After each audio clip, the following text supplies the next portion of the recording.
داخل ہوتا ہے، وہ مسجد جو ساری دنیا کی مسجدوں کی ماں ہے، وہ مسجد جس مسجد میں ایک نماز پڑھو تو 50,000 نمازوں کے پڑھنے کا ثواب ملتا ہے، وہ مسجد جس کا ایک کونا روضۃ من ریاض الجنہ ہے، جنت کا ٹکڑا ہے، وہ مسجد جس کے پاس میرے آقا کا حجرہ ہے، وہ مسجد جہاں پر اس وقت میرے آقا صلی اللہ علیہ وسلم کی آرام گاہ ہے، اس مسجد میں نبی کی موجودگی میں، صحابہ کی موجودگی میں ایک غیر مسلم داخل ہو گیا اور نبی کے سامنے بیٹھ کر پیشاب کرنے لگا۔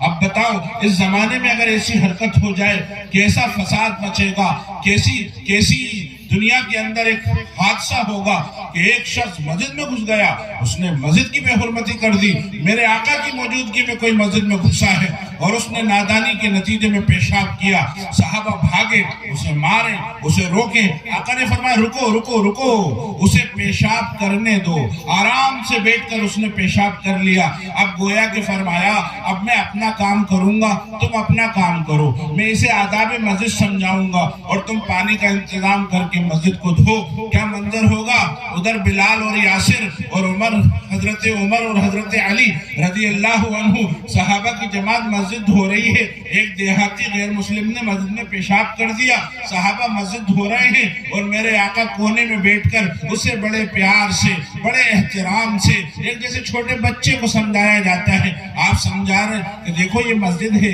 یہ مسجد اللہ کا گھر ہے، یہاں عبادت ہوتی ہے، یہاں پیشاب جیسی گندگی نہیں کرنا چاہیے، ایسے پیار سے سمجھایا کہ اس نے آپ کے ہاتھوں میں ہاتھ دیا اور کھڑے ہونے سے پہلے چیخا اشہد ان لا الہ الا اللہ و اشہد ان محمد رسول اللہ۔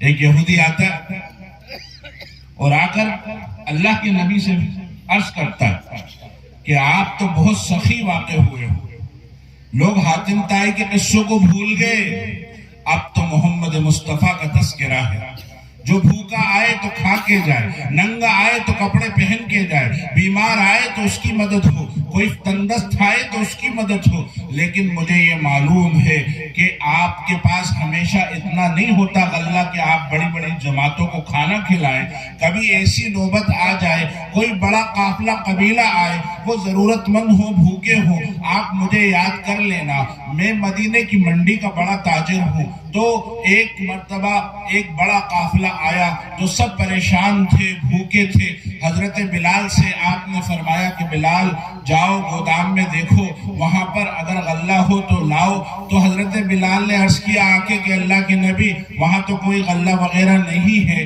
تو اب کیا کیا جائے؟ کہا میرے گھروں میں جا کے آواز دو، ہو سکتا ہے وہاں غلہ ہو۔ ازواج مطہرات امہات المومنین نے کہا کہ یہاں اتنا غلہ نہیں ہے۔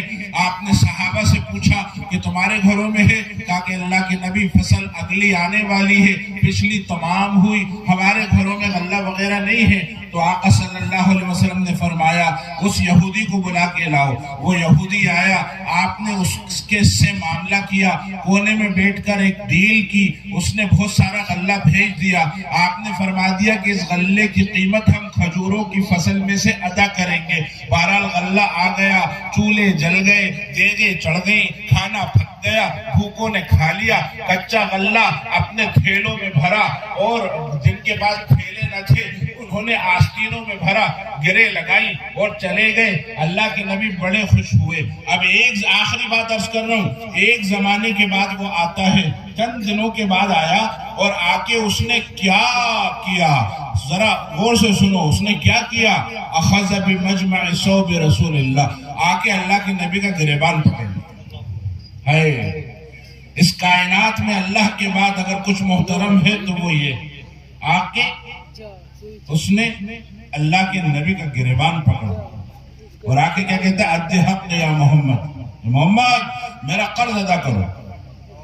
بڑی بدتمیزی سے، یا بنی ہاشم انتم لزمو مقل، اے ہاشم کی اولادوں تم بہت ٹال مٹول کرتے ہو۔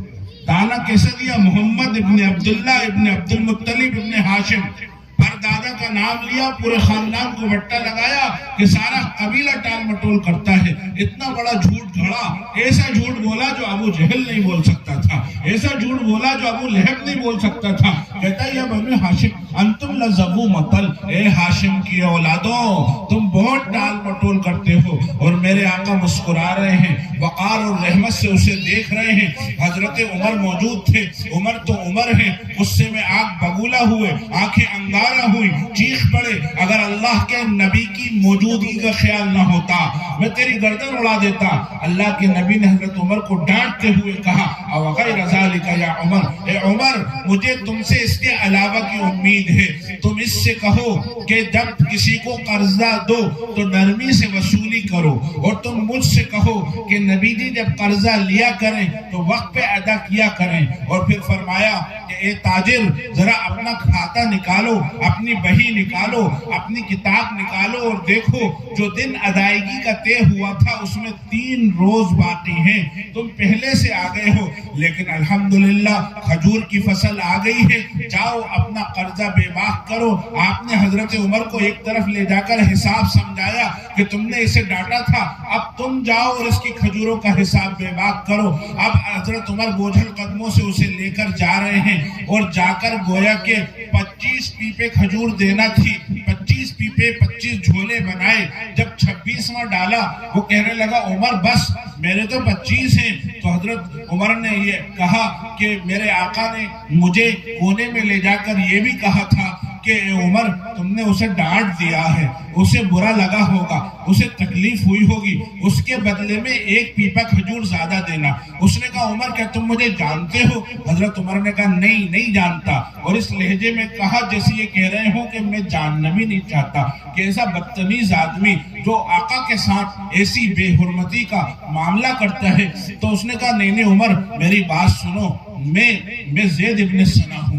زید ابن ثنا یہودیوں کا اتنا بڑا عالم، اور اسے یہ بھی خبر نہیں ہے کہ نبیوں کے ساتھ کیسے سلوک کیا جائے. اور نبی نہیں مانتے تو قوم کا سردار تو مانتے ہو، قوم کے سرداروں کے ساتھ کیسا سلوک ہوتا ہے اتنی بھی خبر نہیں، اتنی بھی تمیز نہیں. اے عمر میں نے آخری نبی کی علامتیں پڑھی ہیں کہ مکہ میں پیدا ہوں گے، مدینہ میں ہجرت کریں گے، عبداللہ ابا کا نام ہوگا، آمنہ اماں کا نام ہوگا، یہ صفتیں، یہ نشانیاں. لیکن وہاں ایک بات توریت میں یہ بھی لکھی ہے کہ ان کا یہ اخلاق ہوگا کہ جب ان کے ساتھ کوئی برائی کا معاملہ کرے گا یہ اچھائی سے جواب دیں گے، کوئی ان کے ساتھ سختی سے پیش آئے گا یہ نرمی سے جواب دیں گے، کوئی بدتمیزی کرے گا یہ ادب کے دائرے میں رہیں گے. اور یہ بہت مشکل ہے، کہنا آسان ہوتا ہے اور کرنا مشکل ہوتا ہے. اب میں نے سوچا کہ میں کیسے جانچوں، کیسے دیکھوں کہ یہ علامت اور یہ عادت ان میں ہے یا نہیں ہے. تو میں نے یہ منصوبہ بنایا،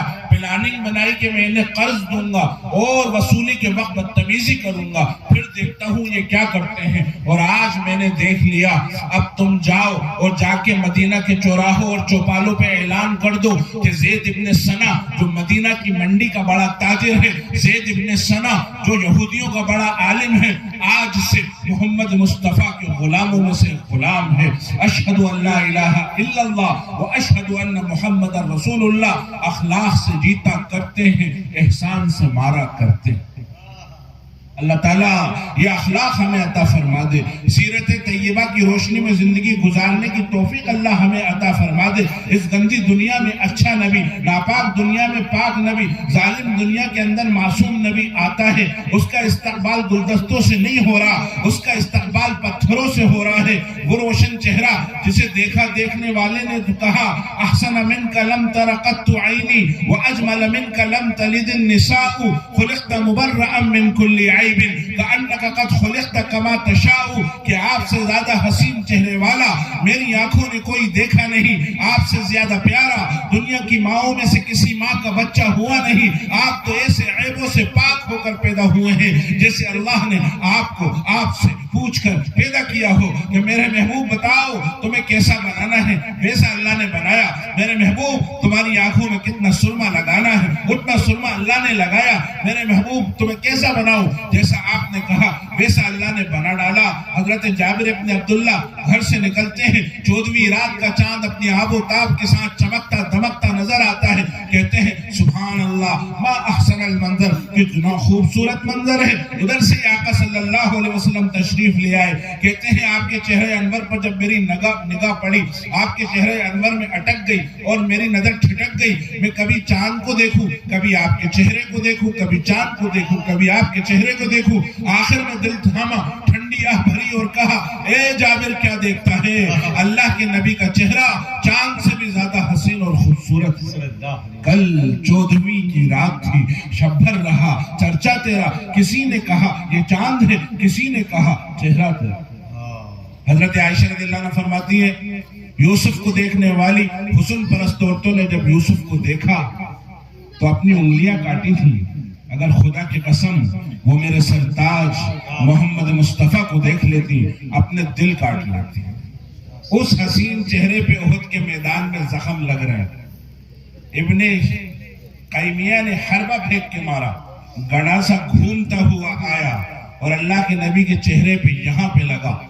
خود کی کڑیاں زنجیریں آپ کی ہڈیوں میں دھس گئیں, اتنا اندر اتر گئی کہ نکالنے والے نے نکالا تو دانت ٹوٹ گئے اس کے. ابن شہاب نے پتھر مارا, سر پہ لگا, سر پھٹا, خون بہا, آپ پیچھے ہٹے تو گرے بے ہوش ہو گئے. افواہ اڑ گئی ان محمدًا قد قتل, محمد صلی اللہ علیہ وسلم شہید ہو گئے. بڑے بڑے بہادر صحابہ گھٹنوں کے بل گر گئے, ہتھیار ہاتھوں سے چھوٹ گئے. اب ہم جی کے کیا کریں گے؟ اللہ کے دشمن ناچنے لگے کہ بدر کا بدلہ مکمل ہوا, جس مقصد سے آئے تھے وہ ہم نے کر ڈالا, نعوذ باللہ ہم نے محمد کو قتل کر ڈالا. یہ افواہ اڑی, اڑتے اڑتے اوپر خیمے میں حضرت فاطمہ رضی اللہ عنہا تھی, ان کے کانوں میں پڑی, خیمے سے نکلی, پہاڑ سے اتری, بھیڑ کو چیرتی ہوئی, تلواروں اور نیزوں کے سائے سے ہوتی ہوئی اپنے ابا کو جا کے دیکھا تو پتا چلا کہ حضرت علی کی گود میں آپ کا سر ہے. مجھ کو عمر سے زیادہ پاکیزہ لہو بہہ رہا ہے. نہ کوئی پٹی تھی بیٹی کے پاس کے باندھ دیتی, نہ کوئی مرہم تھا کہ لگا دیتی. تو چٹائی مل گئی, اس کا ٹکڑا جلایا, اس کی راکھ اپنے ابا کے زخموں پہ لگائی. تھوڑی دیر کے بعد اللہ کے نبی کو ہوش آ رہا ہے, پلکیں کانپ رہی ہیں, ہونٹ تھرا رہے ہیں, لوگ چیخ رہے ہیں ادعا علیہم یا رسول اللہ, اے اللہ کے نبی بدعا فرماتے تھے. اب ایسے وقت میں بھی جبکہ 70 صحابہ کی لاشیں تڑپ رہی ہیں, جبکہ داماد کے آنسو آپ کے چہرے پہ ٹپک رہے ہیں, جبکہ فاطمہ کی آہوں میں چیخیں نکل رہی ہیں, ایسے کمزوری کے وقت میں بھی میرے آقا کی زبان سے نکل رہا ہے اللہم اہد قومی فإنہم لا یعلمون, اے اللہ میرے قوم کو ہدایت دے دے, وہ نادان ہیں, نا سمجھ ہیں. غیروں پرایوں دشمنوں کا بھی عذر اللہ کے سامنے پیش کیا جا رہا ہے. یہ میرے آقا کا اخلاق ہے. ابھی تو آپ نے فرمایا بعثت لأتمم مکارم الاخلاق, میری نبوت کے مقاصد میں سے ایک مقصد یہ ہے کہ میں دنیا کو اچھے اخلاق سکھانے آیا ہوں. میں کالے گورے کا, اونچی ذات اور نیچی ذات کا فرق ختم کرنے کو اس دنیا کے اندر آیا ہوں. اللہ بھی فرماتا ہے وَإِنَّكَ لَعَلَىٰ خُلُقٍ عَظِيمٍ, جو چاہے کہے, لیکن اللہ گواہی دیتا ہے کہ تم سے اچھا اخلاق والا کوئی ہو ہی نہیں سکتا. وآخر دعوانا الحمدللہ رب العالمین. حضرت بس ایک کلام